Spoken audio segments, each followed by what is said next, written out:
singer. And that is the conclusion of the Inhuman saga, say we call it in this way. Yeah, definitely. Right now we will listen to Inhuman Part 2, and then if, listeners can hear The Mole is Dead on your Spotify. Yeah.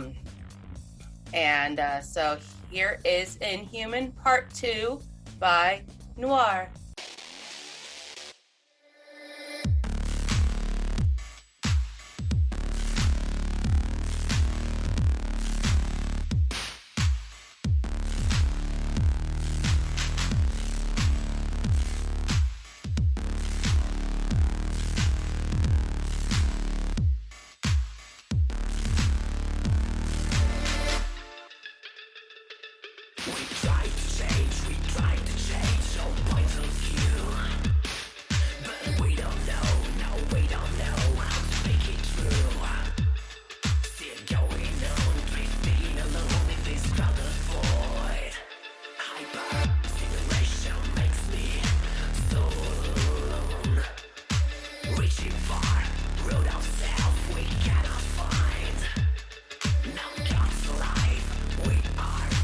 We'll never back to feel tired.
we're back with Noir.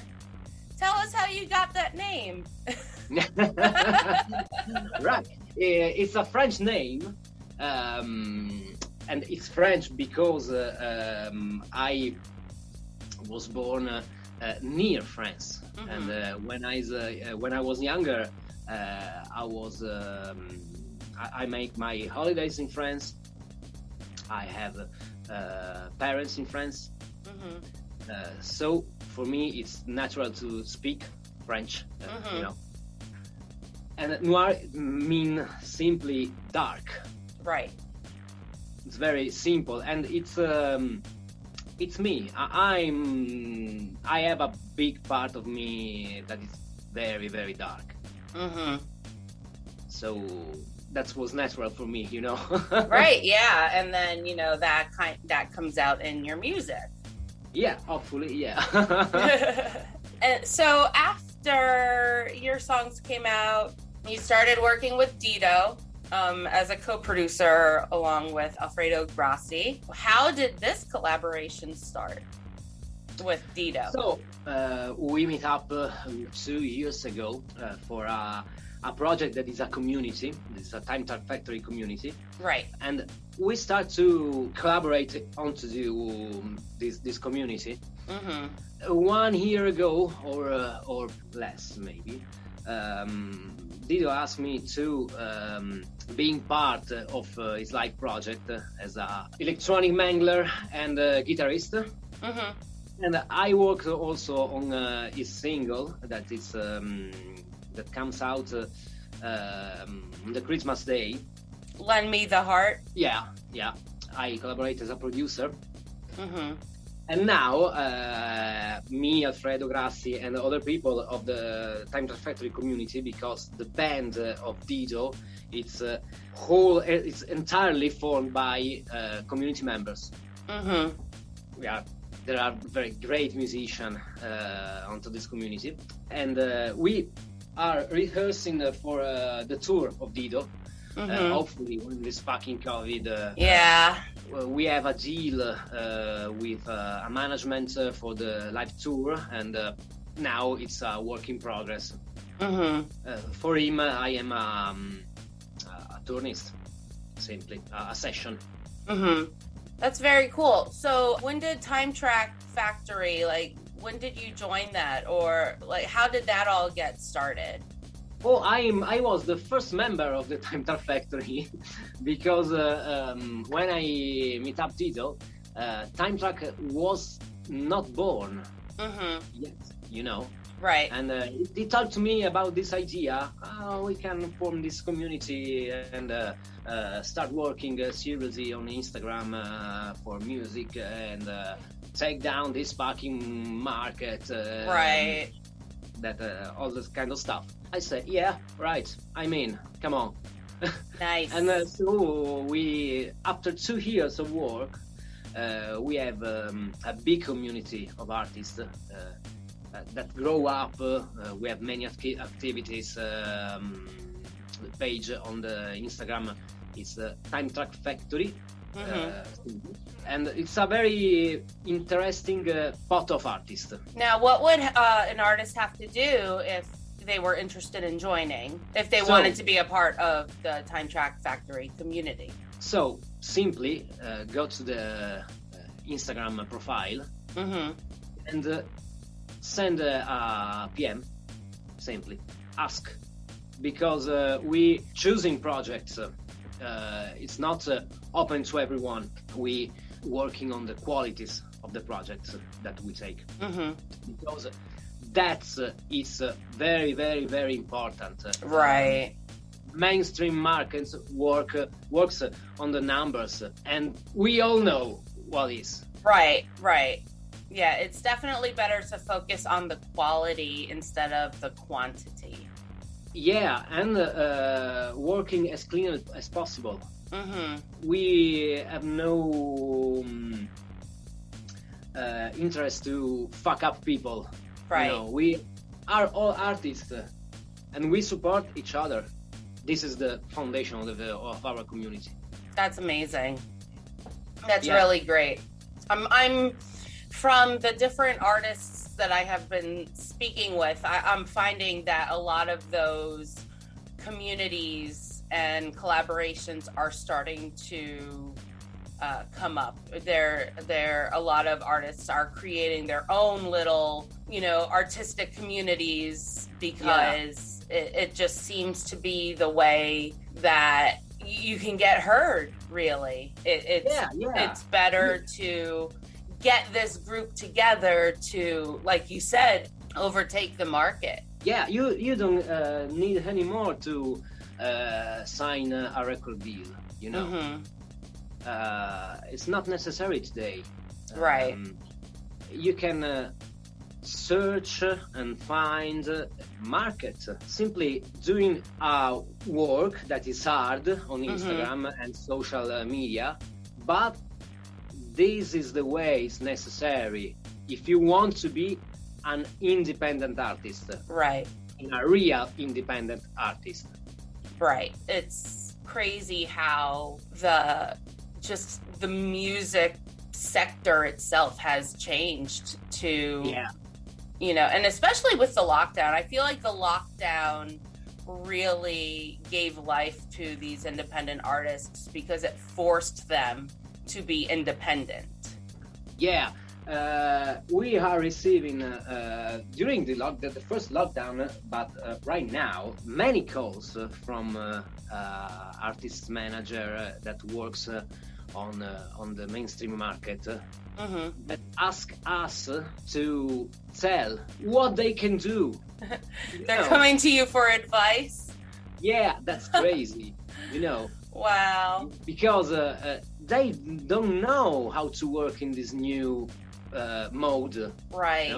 When you come to me with a record deal, that's a record deal, but I have to sign it and I have to pay my bills, So in this with the communities, you have the power to write down the rules of the game. Okay, yeah.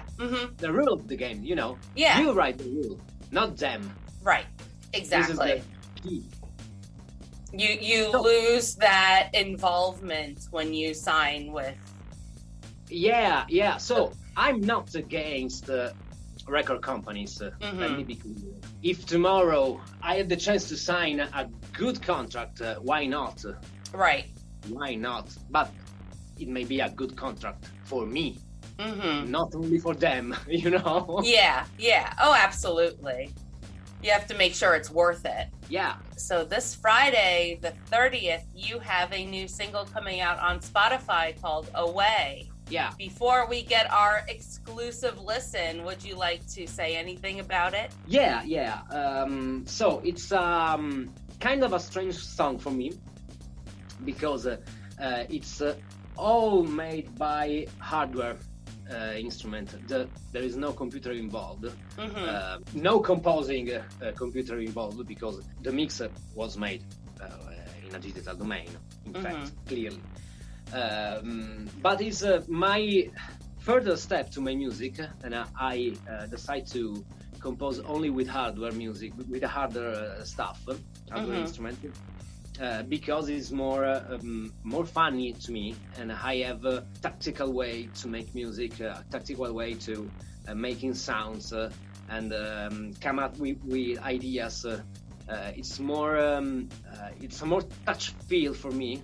As a guitarist, I have a deep feeling with instrument that I can touch,